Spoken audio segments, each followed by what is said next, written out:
Hello, world.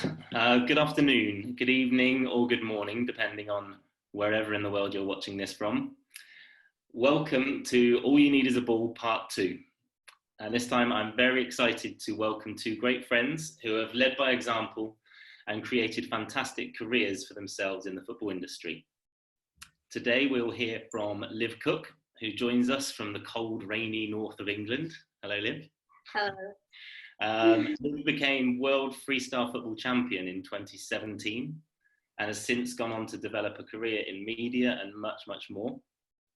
And Arianna Criscione, I can't pronounce your name still, Arianna, who's currently keeping herself busy in two roles at Paris Saint-Germain, where she is one of the goalkeepers and she's in charge of women's business development for the club. So welcome, ladies, and thank you so much for your time today. Thank you for having us. Yeah, thanks, Dan. Excited to be here with you guys. So, all good. So before we get into this, just a quick reminder for everyone watching of why we're here. These webinars have been created for three reasons. One is to give support and a bit of inspiration to parents, teachers, and youth workers around the world through the power of football. Second is to popularise other forms of football. And the third is to shine a light on how the game can be used to develop people and develop communities around the world as well. So let's get straight into it. And I'm going to start with Liv, with yourself, if that's okay. Right, you've got over 5 million fans now following your daily life shenanigans? Sorry? That's a big number. It is.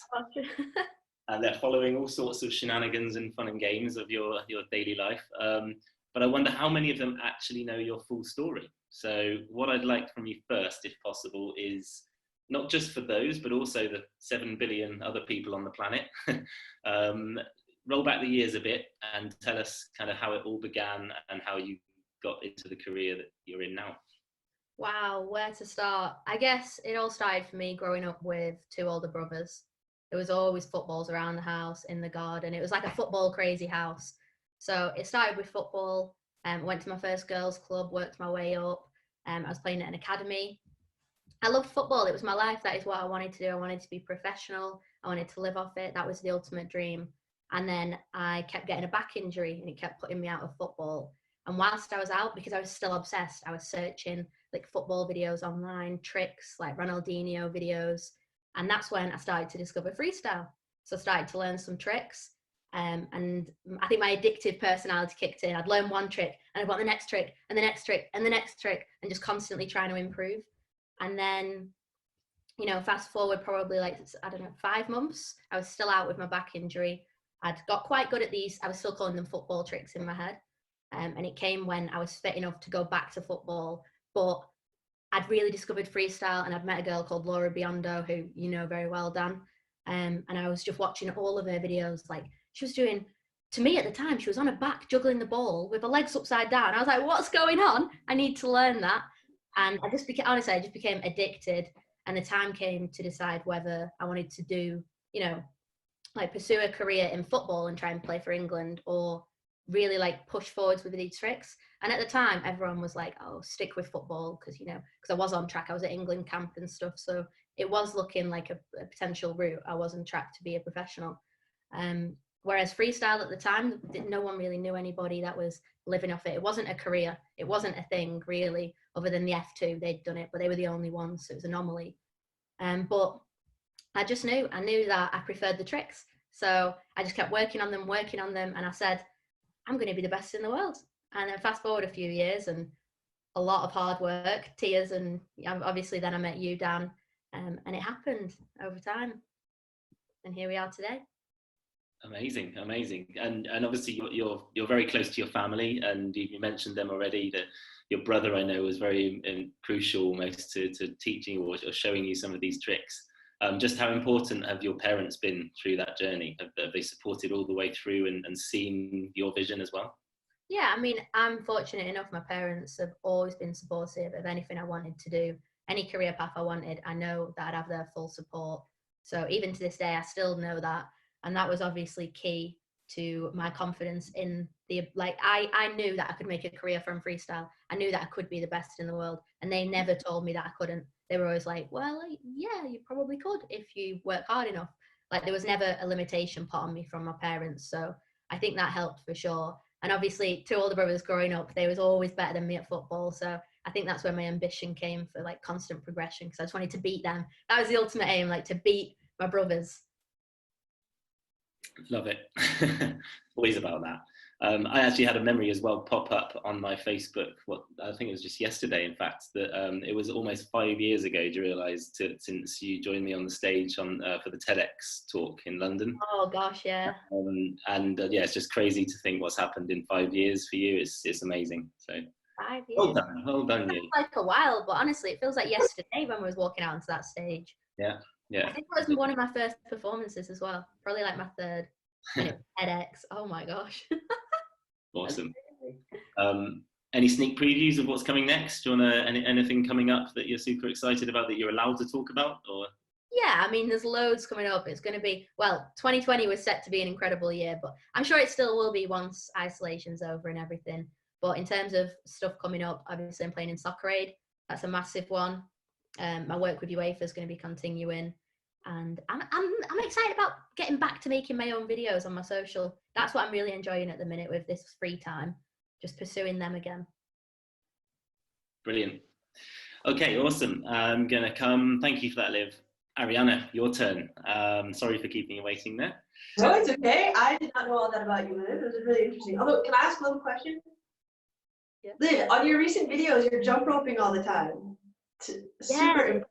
That's the thing. So I think like a month or two ago, I went to a boxing lesson. I don't know why, because it just hurts my hands. I'm not a big fan of that. But he said we had to start the training session with jump roping, so skipping. And I was like, oh, I can't skip. So he said, yeah, you can learn. And it was kind of like when I found freestyle for the first time, I was addicted straight away. I was like, oh, I like this. And then I don't know, I enjoy it. I really do.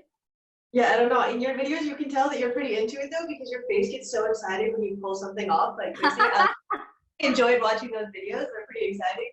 Oh, thank you. Pull out my jump rope and I'm like, oh shoot, I cannot do that yet, but it's okay. You'll have to share a video. Yeah, I'll try to do it. We've heard it. It's live now. No, everyone, the world has heard it. So we'll follow up on that. It's cool. I got no problem pulling on my face. I've done it on ESPN. No worries. Ah, true. First. Very true. Cool. Okay. So again, to introduce you quite briefly, Arianna, it's been a genuine pleasure getting to know you over the last couple of years through obviously the Football Business Academy. And now you've got a super important role to play at one of the biggest clubs in the world. So where did it start for you? Tell us all about your journey. So football started quite a bit different than Liv. I grew up in Southern California. So growing up in the US and especially in California, we all play sports after school, which is kind of what you do. Your parents sign you up. And my journey into football is a little different. Nobody in my family had really played soccer. I think I had some cousins or something, but they weren't like that big of an impact. But my sister, who will probably watch this, and she always kills me when I tell this story, but it's the truth. She was a little chubbier as a child, and my mother wanted to make sure she got into a sport that was more active, just to keep her healthy and things like that. And if I show you a picture, you'll be like, okay, but whatever. So my mom put her into soccer without telling my dad, because at the time, my dad did not want my sister and I playing sports. He wanted us to be ballerinas or tap dancers or whatever girly thing you can possibly think of, because he'd always wanted boys, and my sister and I were born. He didn't get his boys, so he decided, okay, I'm gonna be a girl dad, and it has to be girly things and no sports in my house. So my mom signed up my sister, and she really liked it. The next year, my dad ended up being her coach. He switched like real quick, and I got signed up for soccer. My sister was a goalkeeper, so I wanted to be a goalkeeper, and I just kept following in her footsteps until I surpassed those big footsteps in front of me. Yeah, so that's how I started playing. Good stuff. And then, but coming over to Europe, and now you've kind of sought a different path, and you're based in France. What was you went back to school, obviously, to study some further. So what was the thought process there? So I studied in the States, though. In the US, we have a pretty solid system, in my opinion, some of it not. But it's great that you can go to university playing your sport. You can play your sport at a high level, and you can keep a good education. For myself and for my family, my parents, it was really important that my sister and I got good grades in school and continued our education. So football was also a means to help me get into some schools. And my parents were always really supportive of football, of education, of playing. We might go into this later, but it just comes into it that some people look at football as a male-dominated sport, and the aggressivity, getting dirty, I've had bloody knees, kicked in the face, and both my parents were always in a weird way supportive of that. Even my mom, she never had played organized sports, and she always just cleaned me up and then put me in a new clean dress and showed me that when I was off the field, I could be as girly as I wanted, and when I was on the field, I could be as aggressive as I wanted, and that there was just a time and place for everything, and that was totally okay. And so I'm really happy that my parents allowed me to grow up in this way, that I could be everything I wanted to be. There was no limitations, as Liv said too, within that. I didn't have to choose football or choose like going shopping with my mom. I could do both. And I think that helped me to continue my career outside of football and with football, not being afraid to do both. And yeah, I don't know how to continue that more, but so I did go to university in the States, and then I had a career professionally overseas, and then I decided to go back to the FBA where I met you, Dan, and continue my education, and now I find myself at PSG. Love it. Good stuff. Just touching then one extra addition there, as we've got to leading ladies, hence the title of this subject here. The game's obviously growing massively for ladies in the game, the women's sport in general, which is great. But how do we rally the troops? What's next? What more do you think, if you had to summarise one or two things of what you'd like to see going forward for women's football to be more popular? What still needs to be done? Either of you, really? I think after the Women's World Cup, I think France and FIFA did a great job of advertising, of getting a lot of promotion behind the game and doing a lot of really cool events. Liv, I'm pretty sure you participated in some of those events. But today, unfortunately, especially with what's happening now, I think the biggest thing and what's slowly starting to change is this idea that it is a male sport and that girls shouldn't play, where from a grassroots level, little girls can and should play. And if their objective is to become professional, then they can become professional. And if their objective is just to go out and have fun with their friends, it's a great sport to learn, to pick up self-confidence, to learn how to work in a group, and just to have fun with other people. And I think this is what football gives us, and you can have a passion for it without being the greatest player in the world. And sometimes I think people might get too caught up on that, or wanting their children to be the greatest, when that's a super awesome objective, but not everybody is, and it's okay just to play for fun too. And little girls should play for fun and should grab a ball. And right now, when we're all stuck inside, they can watch Liv's videos and try to mimic what she does, so they can keep being active and have fun and play with their ball. Cool, perfect. That's a nice way to summarize. Good, final part already, so I'm not going to keep you too much longer, but I want to look at the part now that we can really inspire and get people active and inspired all over the world. So as I mentioned, we're looking for especially at parents and teachers. So try to think from their perspective now, when they're working with young aspirational players at home on lockdown at the moment. They're the role models, as we know. I think they often get overlooked as well. Everyone tries to promote products and ideas for the kids, but often forgets the parents who are there every day. So, Liv, I'm particularly looking at you here, but I'm sure Arianna's got some ideas as well. You've obviously got your Instagram stories and tutorials that you've been picking up loads and loads of people watching and engaging. Have you got any words of advice or any thoughts of games that could be played at home to build confidence or self-esteem in children? Yeah, I mean, isolation is obviously a tough time at the minute with the pandemic and everything, but there's also a lot of opportunities right now. Like when I learned freestyle, it was essentially in isolation. I know it wasn't an enforced one. I wasn't stuck in the house or anything, but to me, I basically was, because football was my life. Like I said, I had a back injury, so for me, I was stuck, and it was hard. It was actually harder for me mentally then, because it was my life on pause, everything I cared about, than it is now being stuck in the house with this pandemic. So I think, first of all, that's the first step, like just learning to appreciate our situation rather than just moaning about it. Because if you get trapped into this mindset of, oh, we're in isolation, what are we going to do today? This is horrible. Then you're going down that negative spiral already. But if you stay positive and you're like, okay, this is another day. I might not have anything on the agenda that I have to do, but what can I do? And then that's where you can start to learn some freestyle tricks. Like, that's why I've decided to do my tutorials for isolation, which are essentially just tutorials teaching beginner freestyle tricks on my social media. And I'm trying to do one every single day during isolation. And that's, like I said, because I essentially learn all of my tricks in the house or in the garden. So I'm making sure that every trick that I'm teaching can be done in an indoor space. So like if you just move your dining table or something, I know parents will probably be disliking me for that. Just watch out for the TVs. That's all that matters. But I make sure that they can be learned in a tight space. And if not, it'd be great if you can do it in your garden. That's superb. Like that's what I did. But yeah, I just think if you are going to start to learn freestyle during this time or any other sport, just try to have fun with it. Like Arianna said, you don't always have to set out to be the greatest in something. I know I'm very much like that. And I don't think, oh, I'll learn this sport and I want to be the best. It's like, I learn it, I get addicted, and then I'm like, okay, yeah, I want to be the best kind of thing. But not everyone has to do that. So many different benefits from just enjoying a sport and learning something new every day, especially in these times, because if you're just waking up every day and you're not really doing anything progressive, then it's not good for your mental health either. Where if you're just learning something, whether it's sport or freestyle or anything, a trick, you'll feel like you've accomplished something. And I think that's the right thing to be doing right now. Brilliant. Arianna, any thoughts yourself?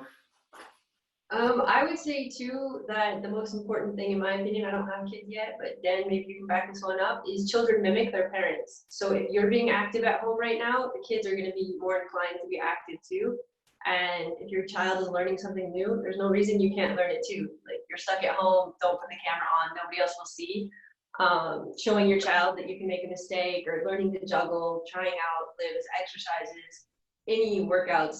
Try yoga, try different sorts of exercises.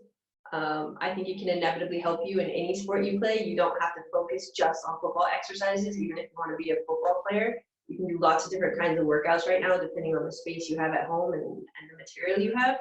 But I think it's really important for parents to participate too and just play with your kid. Just show them that you're there for them and that you want to interact. And some of my best memories now of my dad are going out and throwing a ball. So I think that's really important right now, is to let them see you being active.